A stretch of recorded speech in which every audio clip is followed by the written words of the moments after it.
ako po talaga ang nagsabi kay Tatay Digong, siguro dapat na tayo magbitiw. Kasi nga, ang unang dahilan ko ay bukas ang ating mga hukuman. Pero sa mga panahon na yon, hindi pa tayo nagbibitiw ha. Kaya ang argument ko, based on complementarity.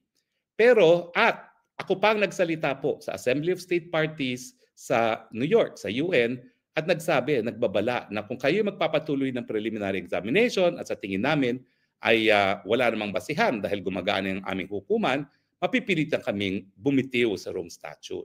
So, syempre, ako na rin yung nag-advise. Bagamat ako yung presidente ng Philippine Coalition for the ICC, nung tayo naging miyembro ng ICC, masakit sa loob ko na ako rin ang nag-deliver ng mensahe na bibitiw tayo kung magpupumilit sila na mag-imbestiga labang kay Tatay Digong dahil labag yan sa Tratado ng Roma.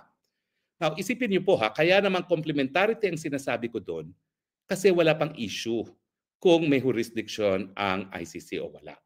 Ako rin po yung namuno ng interagency meeting para nga sagutin, no? Kasi ang proseso, yung issue na dapat bang i-authorize ang preliminary investigation, binibigyan ng panahon yung Estado mismo, yung miyembro mismo para magsalita. Pero sa totoo po, sa kauna-unahang pagkakataon, no, nagulat na lang ako.